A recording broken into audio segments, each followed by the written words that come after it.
My real views on this may get me canceled. As a matter of fact, it may have already costed me tens of thousands of followers and subscribers across all platforms. Recently, the conversation around cat ladies has been had in the cultural sphere, specifically with the likes of J.D. Vance bringing it up. Democrats, via our corporate oligarchs, buy a bunch of childless cat ladies. And Taylor Swift completely pushing back on it with releasing pictures of her constantly with cats.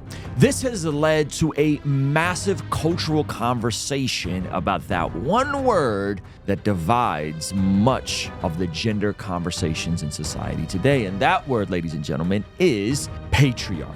Often operating with very different definitions regarding oppression of women, or quite simply the man being the head of the household. This has been exacerbated by the likes of Barack Obama flat out telling young black men that they need to vote for Harris in the previous election. And if they didn't, it's because they're misogynistic and don't want a woman to be empowered. I'm speaking to men directly. Part of it makes me think that, well, you just aren't feeling the idea of having a woman as president. The trope around the middle-aged cat lady without a family or a husband, unable to get rid of her natural maternal instincts, so she channels all that energy towards little cute furry animals. Oddly enough, this was initially popularized by the late Kevin Samuels. The advice is, man, you're average looking at best. But in today's video, we're going to get to the brass tacks of what is the actual biblical definition of this very polarizing word, the patriarchy, and how when used correctly, the patriarchy actually massively benefits women.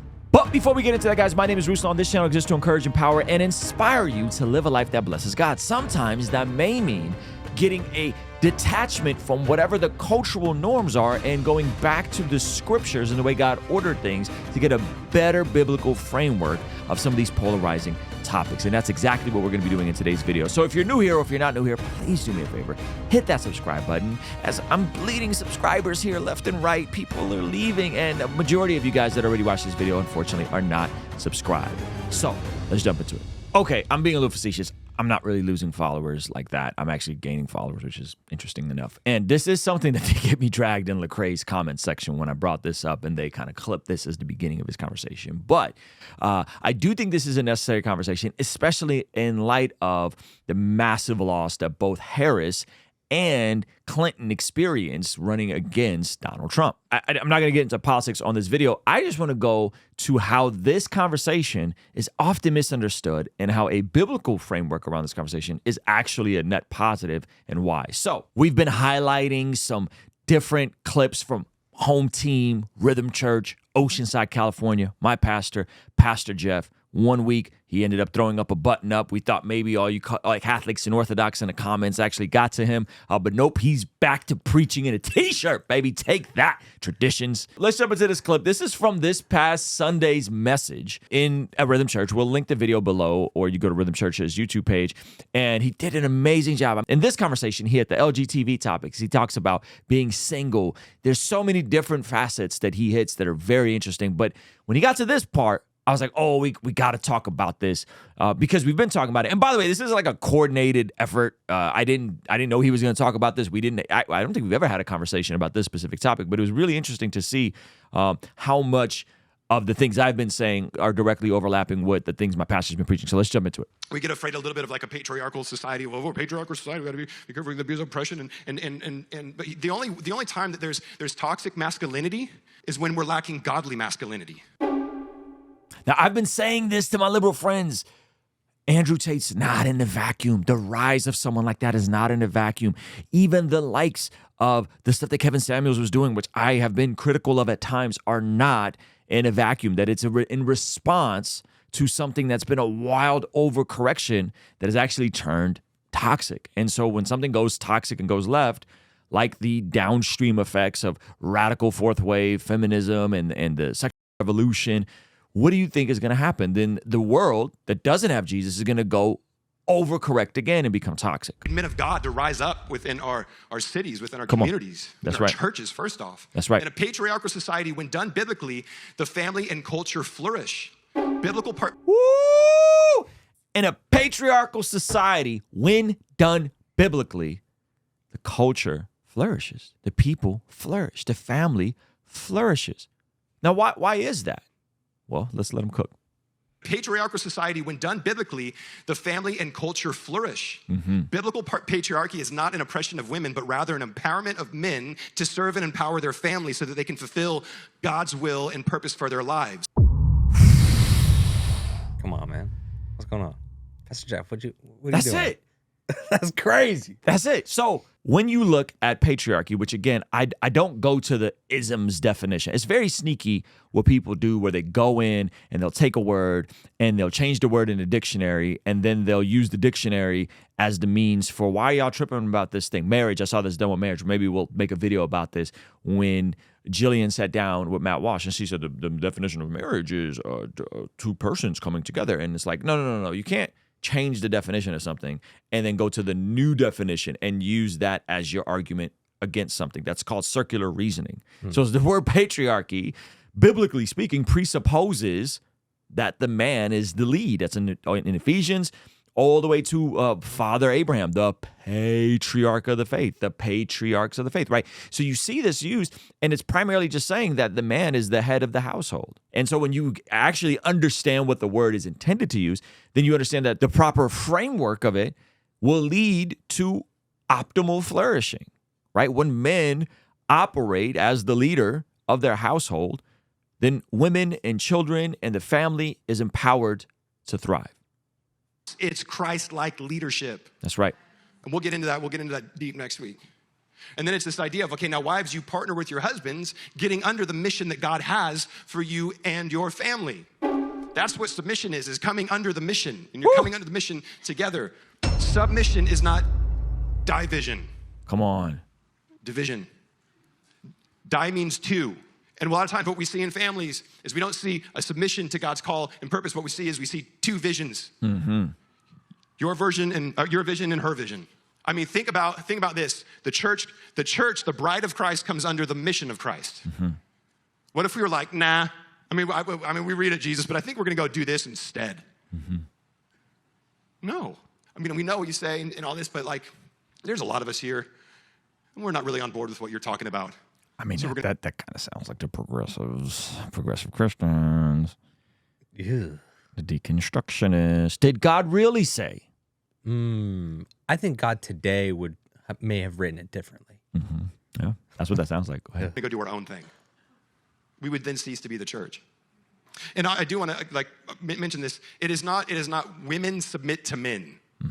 This is good. It is wives to husbands. That's good. So, let's look at it. This is Ephesians chapter 5, verse 21. Submit to one another out of reverence for Christ. Wives, submit yourselves to your own husbands as you do to the Lord. For the husband is the head of the wife, as Christ is the head of the church, his body of which is the Savior. Okay. Now, as the church submits to Christ, so also wives should submit to their husbands and everything. Husbands. Now, listen. So wives are to submit. Okay. Then it says, husbands, you are to love your wives, just as Christ loved the church, gave himself up for her. So that's a sacrificial type of love. You got to be willing, in my opinion, as a man, sometimes you got to be willing to let your dreams die. Proverbs says those who chase fantasies end up, having their fill of poverty, but those who work their land end up having abundance. So there's a degree sometimes as men, we need to let our dreams die. He gave himself up for her to make her holy, cleansing her by the washing of the word. So the man is to be cleansing her by the word. You are responsible. You are the priest of your household. Present her as a radiant church without stain or wrinkle or blemish, but holy and blameless. In this same way, husbands ought to love their wives as their own bodies. He repeats it again, right?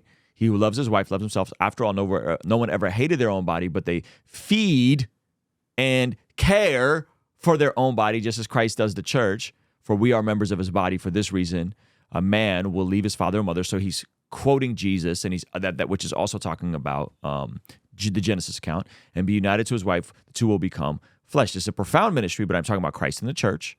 However, each of you must love his wife. It says it again, right? And the wife, and then this is the second command, must respect her husband. There's a book put out called Love and Respect about 20 years ago. So all the stuff that, like Andrew Tate's been saying this sort of stuff, again, in a toxic form, in an unhelpful form, I think. But the church has been talking about this stuff for 20 years. Love and Respect was a massive bestseller. you know, about how men would prefer to be respected while women would prefer to be loved, right? So it's interesting that all the things that are commanded of the man to do, and then the woman is commanded to simply submit and respect. Now, that doesn't mean women shouldn't love their husbands and shouldn't be sacrificial as well and be willing to lay down their dreams as well. But the prescription we see in Scripture is very telling.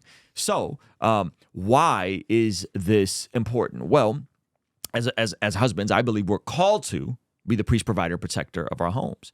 And I shared some of this with Tim Ross and Lecrae, but there's a study out there that actually surveyed working women who work full-time jobs. And it was done by Forbes Woman. And this study will blow your mind. So we're taking the scriptural and now we're making it practical.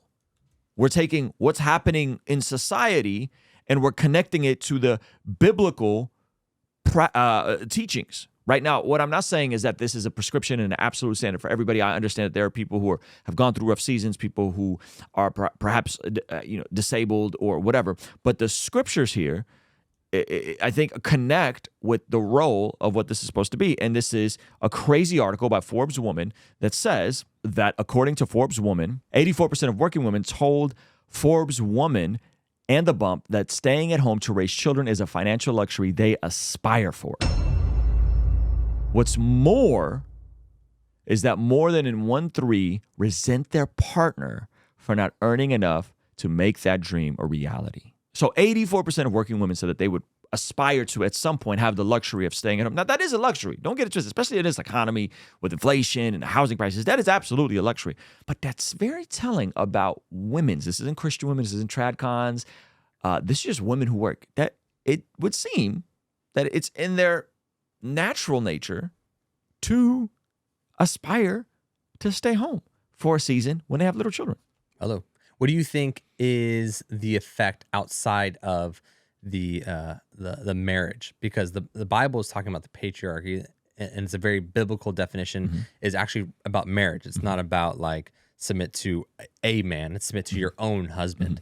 So how does the patriarchy or a biblical patriarchy then start to bleed into society as we see, you know, like people are calling Trump the glass ceiling because he stopped 2 women from getting to office, or let's say women in the workplace and women bosses. Like, does it go more outside of the household, or is it? Yeah, listen, I would say that I think there are exceptions to the rule. I think there are definitely women who have incredible entrepreneurial gifts. I think there are women who maybe work or don't work when they're younger and they have kids and have that wiring, and then they end up working, going back to work, or starting businesses or working from home. I think all those things are fine, but I do think that there is something to people's perception of a person that wants to lead a nation of families who's never had their biological family, their own biological family. And we don't know why that is, to be fair to Harris. Yeah. But I think people definitely were like, that's interesting. Hillary had kids, right? Hillary had kids. Yeah. I think they had one. They had one kid. One kid, okay. Yeah. Chelsea, I believe her name was.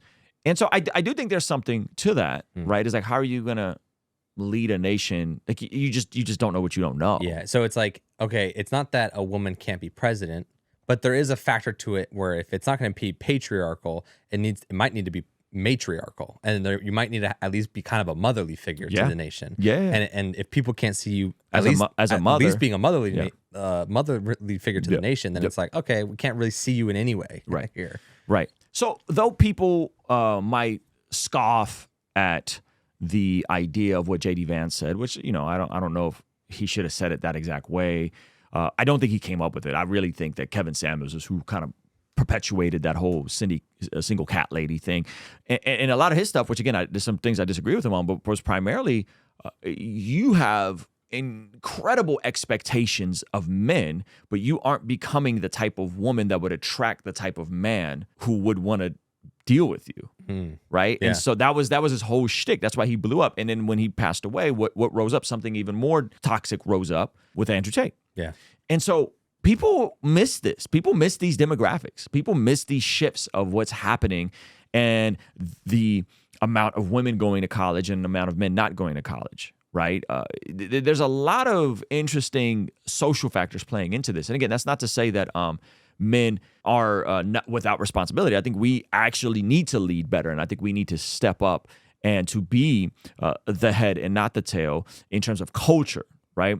But in terms of how this fleshes out, it's just a very interesting dynamic, and I think people don't want to acknowledge the basic truths because we've redefined so many things within our own image instead of saying, no, what is the natural order and hierarchy that God has designed? Now, Pastor Jeff gave some great advice for single people in this message, which we actually had some great internal dialogue. Me and my wife were laughing about some of this stuff. Maybe we'll do a part 2. But in the meantime, I want you guys to go watch the full sermon. And he gives 3 advice to single men of what they should be looking for in a woman, and 3 things what a woman should be looking for in a godly man. Okay, so we'll have that linked up, pinned up below over here. And also be sure to stay tuned as Pastor Jeff is going to be at our Bless God Summit coming up March 27th, 28th, 29th here in North County, San Diego. I'm bringing together my favorite pastors, my favorite podcasters, my favorite performers, and we're having a in-person event. And we've opened up some doors for scholarships for people to sponsor other people and for you to apply for a scholarship if you can't financially make it. So we'll have that pinned up over here somewhere too. All